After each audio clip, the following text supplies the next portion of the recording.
Well, good afternoon, everybody, and welcome to today's lunchtime webinar on workplace bullying, a fine line. Very pleased to be here to present to you this afternoon on this very important topic. My name is Dr. Mike Talbot. I'm the founder and CEO of UK Mediation and started this 24 years ago, looking at approaches to resolving conflict in workplaces between neighbours, anywhere in particular where there is interpersonal conflict between people. And as we know, one large area of interpersonal conflict, particularly in workplaces, is around what we call bullying, so allegations of those kinds of behaviours that fall under that label. So today I'm very pleased to be here to present to you in our lunchtime webinar maybe a slightly different take on how to approach this subject, and in particular looking at it from our angle. Our angle is really around the psychology of conflict, looking at understanding the people who are in conflict as a means to getting to the heart of what we need to be able to resolve that conflict. So our approach very much is based on my own work as a psychotherapist, some research and doctoral work of mine that we bring to bear in all the training courses and services that we offer here at UK Mediation. So today, zooming in on this particular topic, here's what we're going to do. Just before I start, you will notice that if you're watching this live, in particular, you've got a chat box on YouTube where you're very welcome to make comments or ask questions. If you're not watching live, you're still welcome to ask questions or make comments by email. But if you're here right now, do use the chat box to speak to us. My colleagues keeping an eye on that. There'll be occasionally links that will appear in the chat box as well for some resources that I'll refer to. But it'd be great to hear from you during this presentation. What I'd like to try and cover today as an overview of this webinar is, first of all, what's going on, some facts and figures around workplace bullying, looking at the prevalence of this, and then thinking about all the labels. If you look in the literature around workplace bullying, there's quite a lot of comment around personality disorders, high conflict personalities, etc. I just want to dig into that a little bit. I have a bit of a sort of a ambiguous relationship with those kinds of labels, and I'll talk about that a little. And then talking about what actually drives bullying behaviour. So looking beyond those labels and thinking about what's going on in the psychology of somebody who's alleged to be perpetrating these kinds of behaviours. And then thinking about how do we change it. So if we have situations which are amenable to change, and not all situations with allegations of workplace bullying are amenable in that way. But if we do have something that's apt to change, how can we change it? And then a bit of time at the end for some Q&A.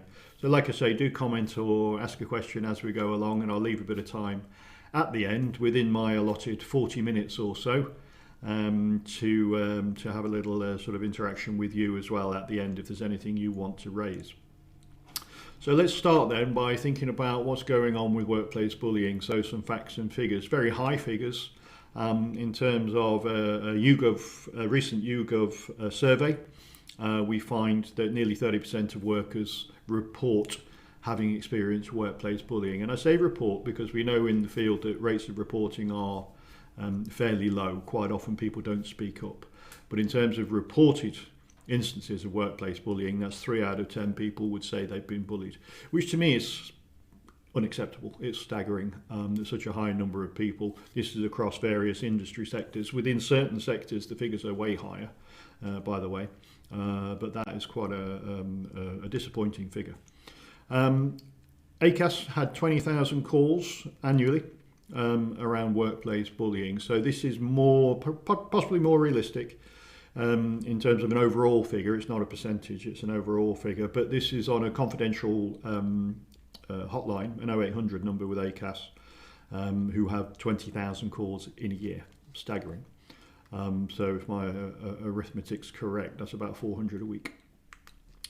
We can do something about it, and within our own work here at UK Mediation, every other referral of a workplace dispute probably involves some allegation or mention of bullying or harassment or treatment that would possibly fall under that umbrella.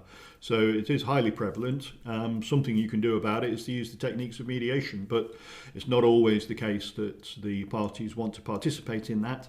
So there are other things we can do about it. But thinking at an organisational level, first of all, Now this part of the presentation, this is fairly rehashed. This is fairly standard stuff that you will find out there in terms of recommendations for what you do if there is bullying alleged within your organisation. So let's just go through this. So first of all, something that really works in our experience and that is recommended in many standard texts is to foster a culture of zero tolerance, and especially led from the top down.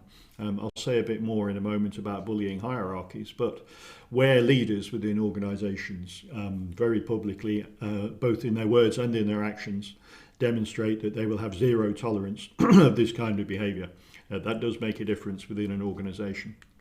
Something else that makes a difference is to encourage speaking out. And I mentioned here about freedom to speak up, which is an initiative, it's quite a few years old now, within the NHS, where there is a system of guardianship and where there's a representative or a freedom to speak up guardian within each trust or each part of a trust, an individual to whom employees can go and tug their sleeve and say, hey, I've got something I need to talk to you about, and we'll report instances of bullying. The intention of that initiative, by the way, was not for that. It was to report malpractice or things being swept under the carpet, or it was in the wake of the Francis inquiry around some problems within a particular NHS trust in Staffordshire. And it was intended that it should be like a whistleblowing system, but within first year or so of that scheme being introduced, around 70% of the reports that came to the freedom to speak up representatives and guardians were around workplace bullying. So it's a way of encouraging speaking out, and as we can see there quite vividly illustrated in the NHS example, when you have somewhere that people can do that confidentially and without any fear of comeback, you get a very high instance. 70% of the reports that were made to the Guardian were around workplace bullying. So taking reports seriously, not brushing it under the carpet. A lot of situations that we deal with as mediators are where something has been left for a year or two. It could have been addressed on day one. People needed the confidence and competence to be able to walk towards that situation and do something about it, and to investigate such incidents quickly, and especially ensuring that they're exercising the duty of care to the alleged victim in those situations. When people don't do it, these things get very, very entrenched. Lots of processes happen over a year or two that mean that the alleged perpetrator can conceal his or her actions.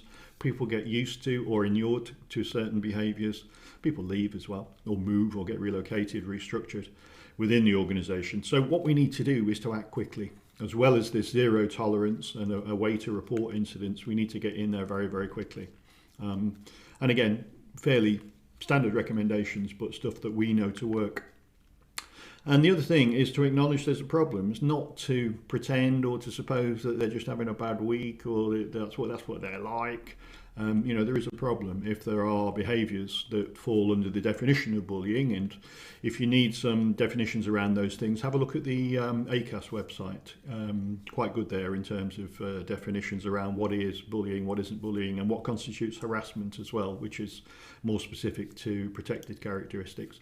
But acknowledge that there is a problem. It doesn't work to hope it's going to go away or brush it under the carpet or think, well, it'll be all right. Let's not make a fuss. And support people to use more collaborative, more solution-focused approaches. Think about how can we, with our valuable, highly trained, highly skilled staff who unfortunately are behaving in these ways, think about how can managers be supported to use such approaches. And I'll talk about in some detail what those approaches are. And think about a blame-free conflict resolution procedure. A lot of the problems we see are where all you've got is an adversarial win-lose grievance type procedure, then that's what people are going to use.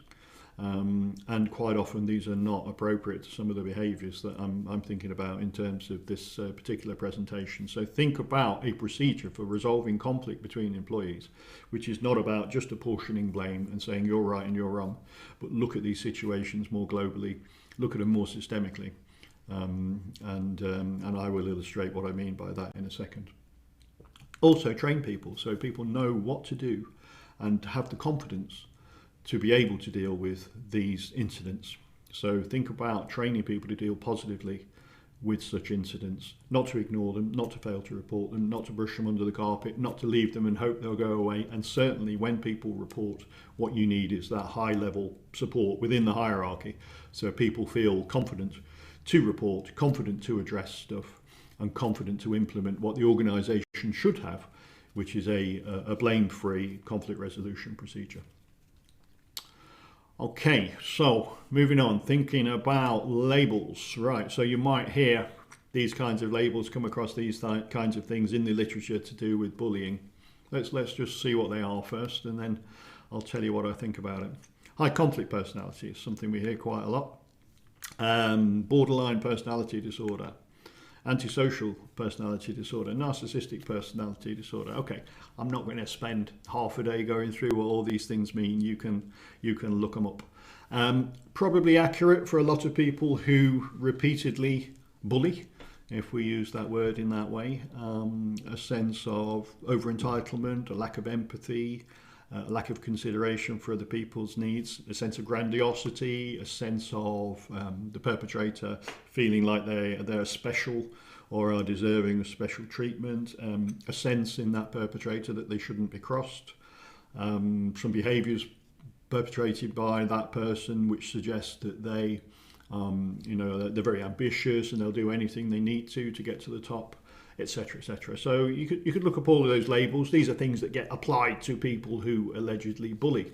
But my question would be, do these labels necessarily help if we're trying to gain a greater insight into bullying behaviours? Is there any value in these labels? Well, not really within a workplace, in my opinion. A diagnosis is, the word just means you're more of one thing than another. It's a diagnosis. It's naming something as being this and not that.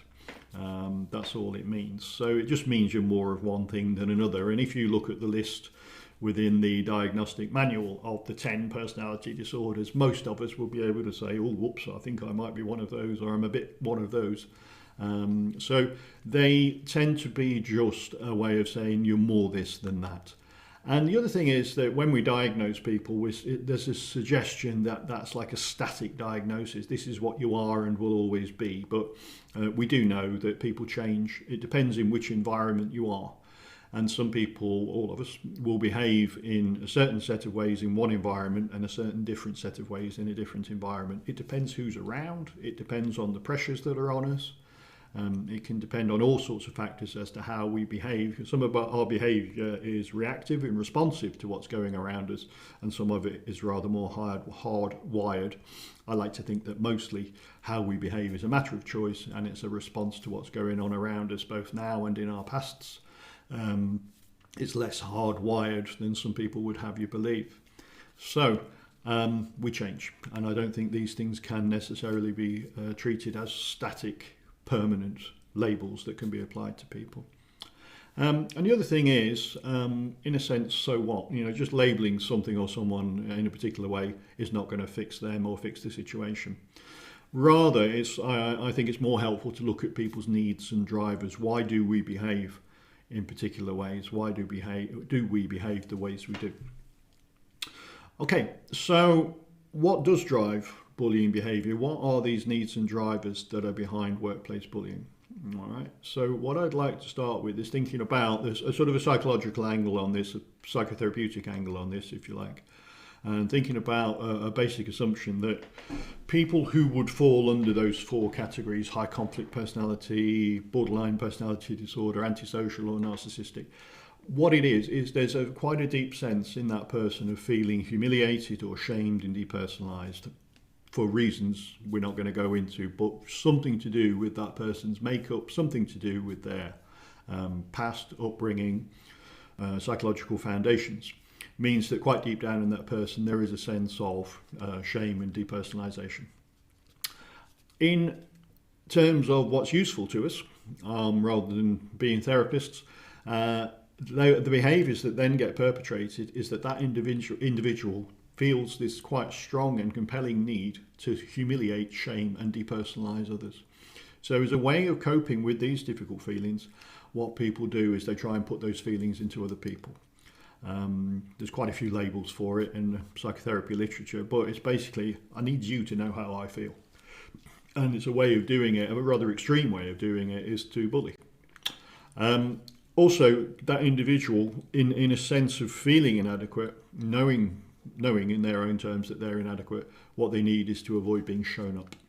And quite often, in terms of that narcissistic label, what we generally understand in sort of popular use of that term is somebody who's rather big-headed, likes to fill the room, sense of entitlement, likes to take over, wants to be top dog, etc., etc. Actually, at the heart of that is something quite the opposite. And I think this is something that's overlooked when that label gets thrown around quite a lot, is that actually that person doesn't feel entitled, doesn't feel big and special. It's quite the opposite deep down. And that sense of inadequacy is something, again, that they want to put into other people. So somebody who has that disposition, or has that type of personality, that personality style or disorder, wants to scapegoat and blame other people for their failings, would be very attentive to other people's failings, may even invent failings and blame others inappropriately, and say that it's your fault when it's not your fault, it's their fault.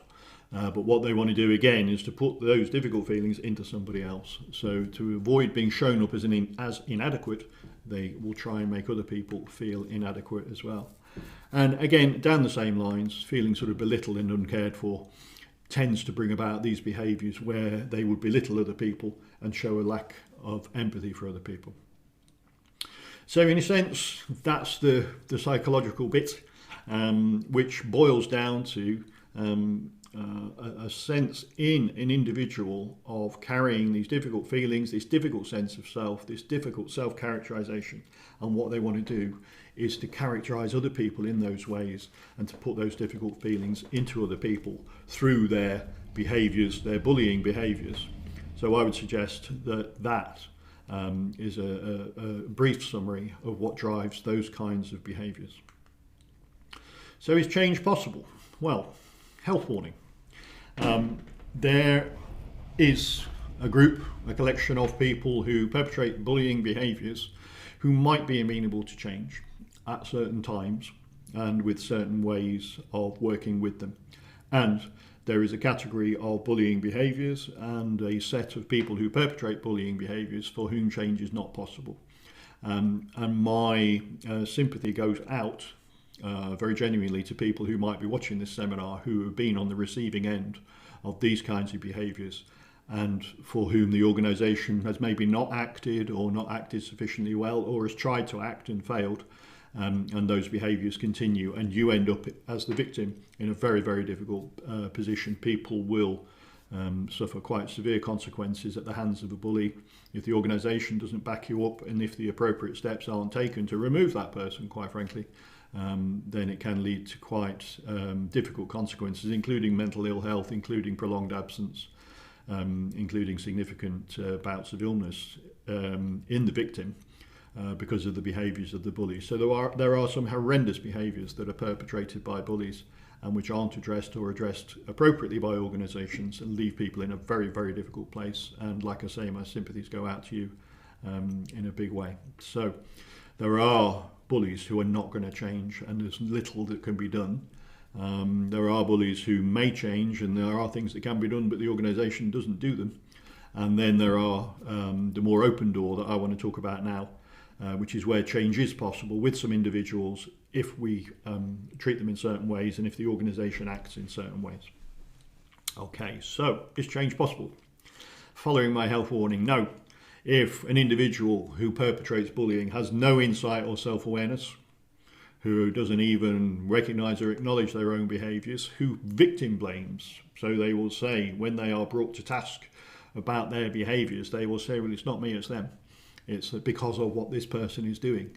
This person who's reporting that I'm a bully, it's their fault, it's what they're doing. So victim blaming. Or minimising and justifying their behaviour. It's just a bit of banter. They should be able to take it. They shouldn't be working here if they can't take it. I'm only having a bit of fun. By minimising and justifying their own behaviour, it tends to take the heat off them, or they hope so. Or using attack as a form of defence. So somebody of a highly narcissistic, I'm hesitating to use the labels that I said don't work very well, but somebody of that kind of a disposition who, when attacked or brought to task or when people point the finger of blame at them, they'll attack back as a form of defence. And I've just been reading, here we are, third week of September, some stuff about Donald Trump. A very interesting case study, if you like, in the sense of a powerful bully, somebody in a very much a position of power, very loud, very narcissistic, fills the room, who, when attacked or criticised, will just attack back. Never deals with the criticism that's levelled at him. All he does is attack his critics in a very personal way, in a very harmful way, very out of order way, in my opinion. So using attack as a form of defence, when you try and bring that person to task, they'll just fight back. So if that is the sort of characteristic of the workplace bully, really what's needed there is the approach that I mentioned in my health warning just there. So the organisation needs to gather information on that individual, investigate in an evidential sort of way what's happened, who says so, can we back it up, can we prove it, and then judge whether those behaviours actually cross the line of the organisation's code of conduct, or indeed whether they cross the line around what would constitute a crime in this country. And it makes our hair curl sometimes, some of the reports we hear. People say, oh, we've got a situation here, we think mediation might be appropriate. And we have to say, no, actually what's more appropriate is probably to call the police. Because what you've witnessed there is something which does constitute a criminal act, an assault, etc. So do the behaviours cross the line either of the law of the land or the organisation's own code of conduct? And if so, then we need disciplinary steps. There needs to be quickly and appropriate levels of sanction and disciplinary, including in an organisation getting rid of that person, usually for gross misconduct. So I would say that for a lot of the situations that people on the seminar today may have come across, and again, you have my sympathy in a big way, because it's really horrible to be on the receiving end of these behaviours. And if the person on the left-hand side of this slide here has no insight, victim blames, justifies their behaviour and attacks when they are brought to task, what we need to do is to act, and act quickly, and act severely if that's appropriate, and deal with that person. However, is change possible? It might be, if there's just a little insight, if that person is aware of what they're doing, if they had good days and bad days, if when spoken to privately and in the right context, actually they know what they're doing, or they realise and will be receptive to some feedback. So if they will hear what's being said to them, I'll say a bit more about getting the conditions right for that to happen. And if they appreciate the impact of their behaviours and understand that, when I go into a room shouting and bawling, or when I bawl people out in team meetings, or when I habitually take people off Zoom meetings because they've said something that doesn't suit me, or when I go behind people's backs or over their heads or manipulate situations, I do appreciate the impact of those behaviours. And if I'm receptive to the feedback about that and about how that's affecting people, and thereby demonstrate just a little bit of insight, and again, if I want to avoid talking stick and carrot here, if I want to avoid those negative sanctions, and appreciate that I might be heading in that direction, then there is a possibility, there's a slightly open door here. So somebody who perpetrates these kinds of behaviours, if they are in the category where they do have insight, will hear feedback, know that they are hurting people and want to avoid getting in trouble, then we have some possibilities. And those possibilities are really based on doing some hard work with them about fostering better collaborative relationships, based on some more positive and restrained behaviours on the part of that individual. And this notion of restraint is very important. It's about, sometimes somebody who perpetrates these kinds of behaviours may feel like acting in those ways. They may even be drawing a breath to behave or speak or act in those ways, but can exercise restraint. And I think that's a key factor in what we're talking about today, is about how to build this restraint, how to build a little bit of empathy, how to help that person have a bit of insight, be receptive to feedback, so that perhaps they can begin to moderate, restrain, and change those behaviours a little bit. Okay, so what do we do with that category of person? And again, I'm saying, this is only with people who do have that insight. If it's somebody who lacks the insight and empathy and who really is too far down the road, then we need to take different disciplinary steps based on an evidential process and based on a series of sanctions, up to and including getting rid of them from the organisation. But otherwise, if they are in this more insightful group, what can we do? So first of all, think about safety first. So even with people who do have such insight and will take feedback and do appreciate the impact of their actions, we still need to be sure that the organisation, the elements of the organisation are acting together. So we need sort of the on-the-ground leadership, team leaders and managers, HR, to act together to mitigate the effect of this person's behaviours. Where we see things going wrong is where one level acts in order to try and mitigate or manage these kinds of behaviours, and they don't get the support above and below. So if it's HR on their own who are trying to do this, employee relations on their own, or senior management on their own, it's not going to happen. You need support at all levels of the organisation to ensure, number one, safety first.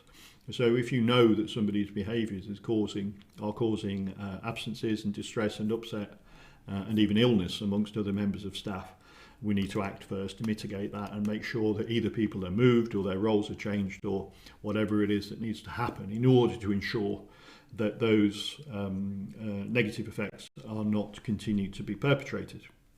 So safety first.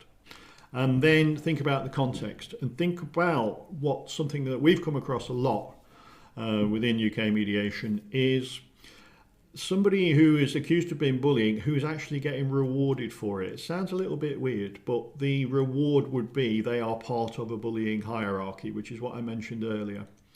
And in some organisations, unfortunately, but it is true, there is bullying from the top down. And at every tier of management or level of the organisation, somebody is punching down. And when they punch down, the person they are bullying has a choice. You either accept what's happening to you and then usually pass it on, or you push back and you make the situation worse. Sounds like a very negative characterization of what happens, but it is true. So in some organisations, people are rewarded for being bullies because the higher up the tree bullies like to see that people lower down the tree are actually doing the same as they're doing. So you're rewarded for passing it on. So we've got to be sure of the context. And within an organisation, there needs to be, just rewinding a little bit, this notion of zero tolerance to bullying, this notion of every level of the organisation working together to act and prevent and mitigate and deal with these kinds of behaviours, and making sure we have a whistleblowing, making sure we have protections for people. And before we even start doing any of the work I'm about to talk about, that all of this needs to be in place. So once we got started in those ways, let's have a think about, is this about how an individual manages their relationships? Is this about them and how they get on or don't get on with people? If so, we could think about preparing that individual for mediation. And I say preparing people for mediation because we see time and again people are volunteered to take part in mediation and they're really not ready.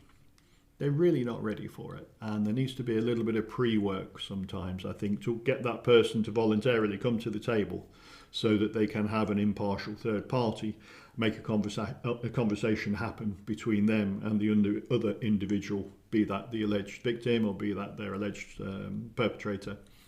But we need sometimes just to think about, okay, we can't just launch people into mediation without a little bit of preparation. So if it's about their relationships, we could think about getting them ready for mediation. And again, a little bit there about the context. Again, it must be an important question. I'm asking that one twice.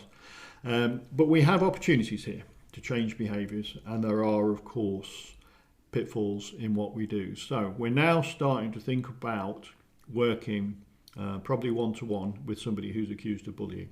Okay, if all we do is to blame them for their behaviours and try and shame them for their behaviours, it's not going to work. So in working one-to-one with an individual, in order to help them to address their behaviours, to support them to change their behaviours, it's a very delicate process. We need to be sure that all we're not doing is sanctioning them, taking them into the office and giving them a good telling off. Okay, it shouldn't be about blaming and shaming them for their behaviour.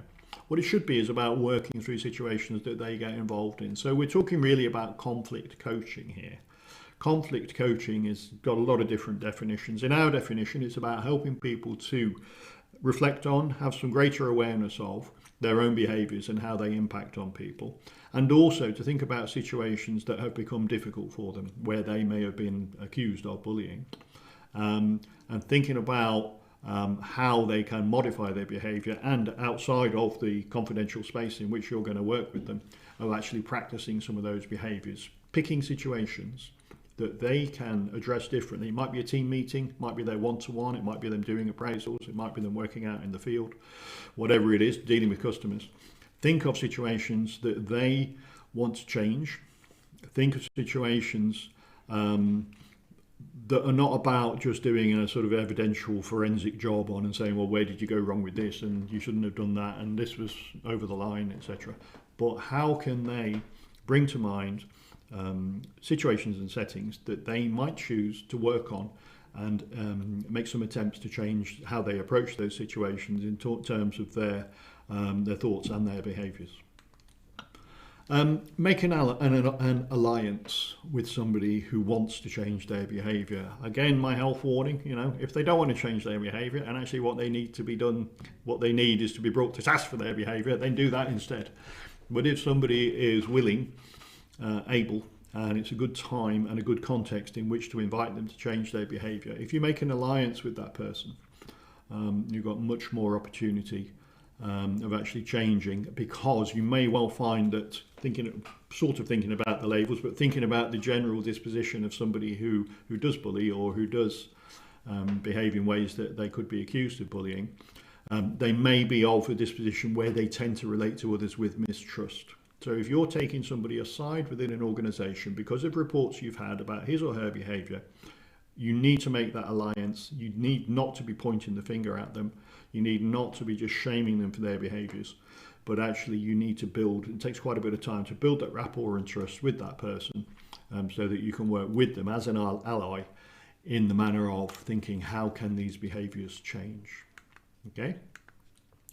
Think about taking small steps for that individual. An individual who's got into this pattern of behaving where they are accused of bullying, accused of picking on people, accused of these inappropriate behaviours. They're going to need a lot of encouragement to change, and this can be quite challenging for that individual to self-reflect, to an extent to realise and accept that their behaviours are not okay. That can be a really difficult step to take. When you get locked into those patterns of behaviour where, because you behave so poorly towards individuals, actually it feels like that's all you're ever going to be able to do, is to behave poorly towards those individuals. So taking small steps with the person you're working with that individual, offering a lot of encouragement, inviting self-reflection, and getting them to change their behaviour by in very small ways. Okay, so there's another opportunity there.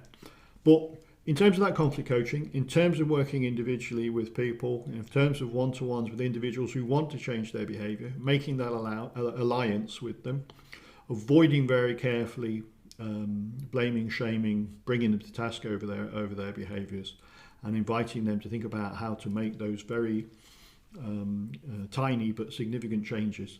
What we're thinking about is getting to a place where that individual starts to behave and to interact with colleagues with less impulsion, where they can actually put a little bit of time in between what would be a strong reaction to a situation, and then being able to pause and actually make a more measured response to a situation. It's about helping that individual to get to a place where they can exercise that restraint, where they're not just reacting with a knee-jerk to what somebody says or does around them, but are actually being able to restrain themselves and have a more considered response to what happens around them.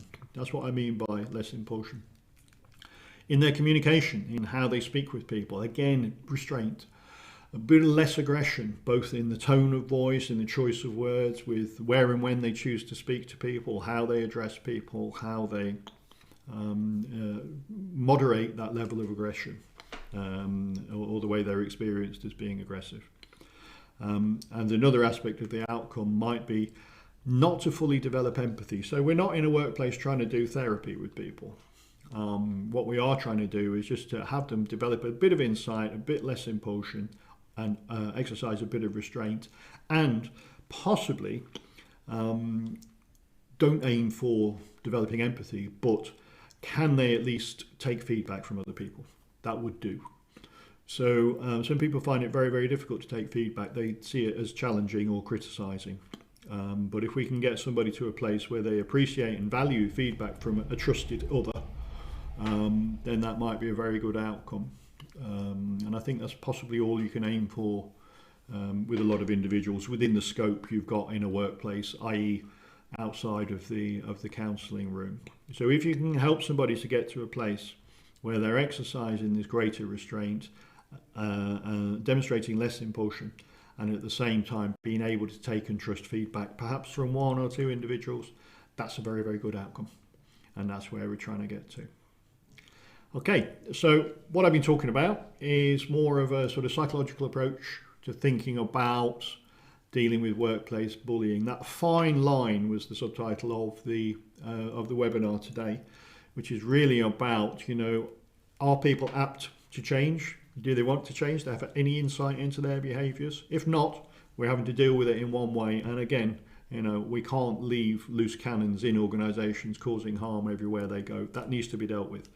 But then there's that fine line where a certain subset of this group of people who are accused of bullying may fall into the categories that I've mentioned and may be amenable to the kind of work, one-to-one, fairly intensive work I've talked about, involving a lot of alliance building, a lot of rapport building, quite a lot of development of trust, so that you can work in a way with that person to develop their self-awareness, to develop their insight, to help them appreciate the impact of their actions, and to surface some kind of intent in them that they would try and change, either because they want to change for the inherent benefit that brings, or actually because they need to change in order to avoid negative sanctions.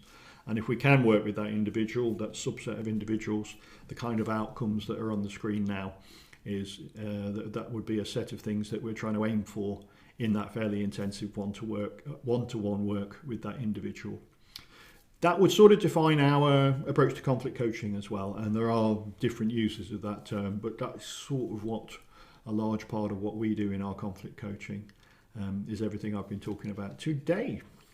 Okay, so you're very welcome now to ask any questions. I know we've had a few by email, but if there's anything outstanding there, then you're very welcome to contribute, chip in. What we will do is just to, while we're waiting for that, is just to think about some of the other webinars that we've got coming up. You can look at the whole list of webinars in that link there that's on the screen. We have a large library of webinars that we've been building up over the years. They've all been uploaded as well onto our brand new website. People who know us well, if you probably know the ins and outs of our existing website, go and have a look. Everything's been revamped. We've had a bit of a new website, partly to coincide with the launch of EU Mediation, which is just getting off the ground as we speak. This is our European Union-based branch. EU Mediation, that all sounds very grand, but we've post-Brexit needed to have a more of a formal base within the European Union. So that's what we've got now, a company based in Ireland. And along with that, we launched a new website, and on the new website you can find our library of webinars. So just a couple to mention is Friday 21st of October. Coming up, I'm going to be talking about our conflict resolution pathway. This is our stage-by-stage way to provide an early and informal set of steps towards resolution of interpersonal conflict. So beginning with building confidence in individuals to be able to have better conversations that wouldn't involve any bullying, through to upskilling managers to be able to facilitate those conversations so individual conflict doesn't build into anything more serious, through to using in-house mediators or external mediators. Okay, so it's our conflict resolution pathway, a series of steps and stages. I'll be talking about that on Friday 21st of October. And then thinking about this multinational work in November, Friday 18th of November, we'll be thinking about conflict within organisations where there are cross-cultural factors involved. So in particular, mediation in multinational settings, and just Just another quick mention of EU mediation. Where we're heading out with that, where we're starting out with that, is doing mediation in English language within multinationals around mainland Europe. That's where the first work has begun with EU mediation, and we're going to be talking in November about some of the factors involved in that cross-cultural mediation in particular. And then the third one to mention is about better bonds for families. So we often do this one in December when it's got cold. Unfortunately, that is the time when it starts to bite for people who don't have a roof over their heads. So a large part of the interpersonal work that we do is working with families who wish to stay together, where unfortunately there is conflict within families that can mean that a family member gets ejected from the family home or chooses in their best interest to leave the family home, often a youngster who either gets ejected or chooses to leave. So this is about working with families in which there is conflict in order that it doesn't get to that unfortunate point where somebody leaves the family home and becomes homeless.